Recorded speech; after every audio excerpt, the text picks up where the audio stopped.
இன்றே டவுன்லோட் செய்து உங்கள் ஃபேவரட் ஷோக்களை என்ஜாய் பண்ணுங்க. அக்கா, உன்னை இப்படி ஒரு நிலைமையில பாப்பேன்னு நினைச்சு கூட பாக்கலக்கா. துடிச்சு போயிட்டேக்கா. உனக்கு போயா இப்படி நடக்கணும்? உன்ன ஒருத்தி கொலை பண்ண நினைச்சிருக்காளே, அவ மட்டும் என் கையில கிடைச்சா நானே வெட்டி கொன்னுடுவேன் அவளை.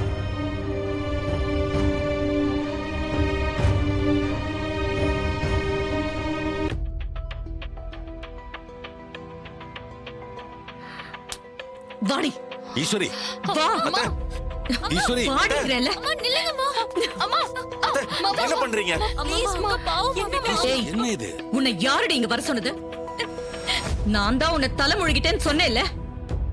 அப்புறம் எதுக்கு வெக்கமானோ இல்லாம இங்க வந்திருக்கேன்? நானே உன்னை மக இல்லைன்னு சொன்னதுக்கு அப்புறம் அக்கா எங்க இருந்து வந்தா?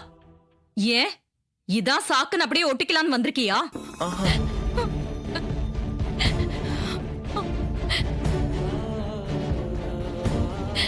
ஐயோ, ஏமா இப்படி எல்லாம் பேசுறீங்க?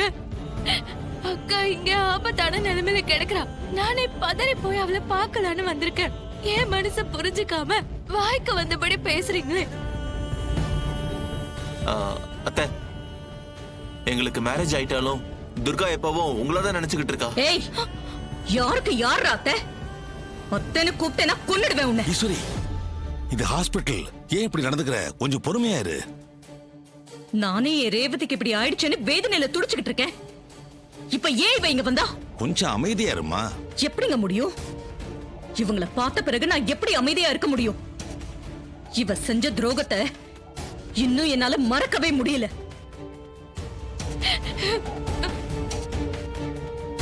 நாம ஒரு பக்கம் கல்யாணம் ஏற்பாடு பண்ணிக்கிட்டு இருந்தோம். ஆனா இவனை போய் கல்யாணம் பண்ணிக்கிட்டு வீட்லயே ஜாலியா இருந்திருக்கானா? எவ்வளவு நெஞ்செழுத்தம் இருந்திருக்கணும் இவளுக்கு. இவளை பார்க்க பார்க்க உள்ளுக்குள்ள மனசு எரிமலையா கொதிக்குது.